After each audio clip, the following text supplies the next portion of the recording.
Voilà, intéressons-nous maintenant à l'exercice 1. Donc, on a en premier lieu 1 sur x est égal à 4. Alors, 1 sur x égale 4. Bon, ben 1 sur x égale 4, ça veut dire que x, est égal à 1 sur 4. D'accord? C'est simplement l'inverse de 4. D'accord? Et puis, il n'y a que 1 sur x égale 0 qui n'aurait pas de solution. D'accord? Donc là, c'était vraiment très simple. Ensuite, le deuxième est également très simple, x carré égale 6.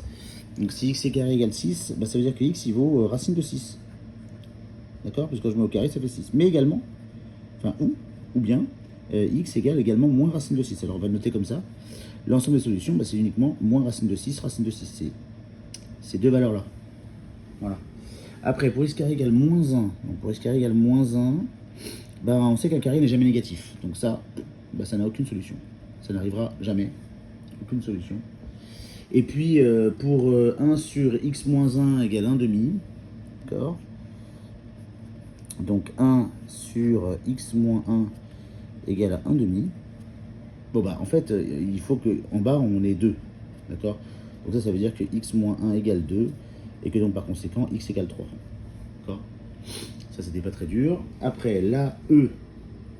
Alors la E, on a valeur absolue de x moins 1 égale à 4. Donc ça, ce que j'ai envie, c'est que dans la valeur absolue, j'ai 4 ou moins 4, parce que valeur absolue de moins 4 fait également 4. Donc ça veut dire que ben, x moins 1 égale 4, ou bien x moins 1 égale moins 4. D'accord? C'est-à-dire que x égale 5, ou x égale, ben, quand je vais passer le moins 1 de l'autre côté, on arrive à moins 1 plus, moins 4 plus 1, pardon, donc moins 3. Ben, ça c'est vrai, hein, quand vous vous remplacez, ça fait 5 moins 1, 4 en valeur absolue 4, et moins 3 moins 1, moins 4 en valeur absolue 4. D'accord? Après, on va sur le f. Le f, bah, c'est racine carrée de x moins 1. D'accord? Ça vaut 6. Donc si la racine de quelque chose vaut 6, c'est que quelque chose vaut 36. D'accord? Donc le quelque chose vaut 36. Bon, bah, si ça vaut 36, ça veut dire que x est égal à 37. Voilà, ça, c'était pas très dur aussi.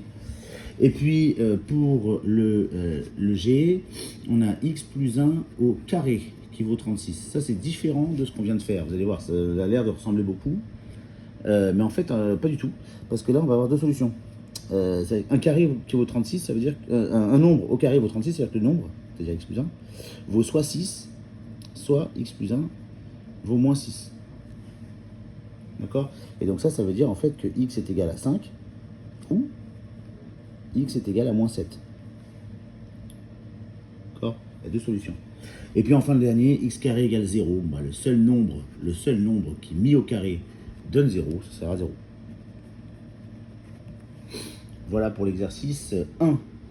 Voilà la correction pour l'exercice 1. Donc, après, il faut avoir bien compris, il faut vraiment savoir ce que ça veut dire racine de quelque chose. Quelque chose mis au carré, il faut bien penser qu'il y a deux solutions. L'inverse de 0, on sait que ça n'existe pas, etc., etc. Voilà, voilà.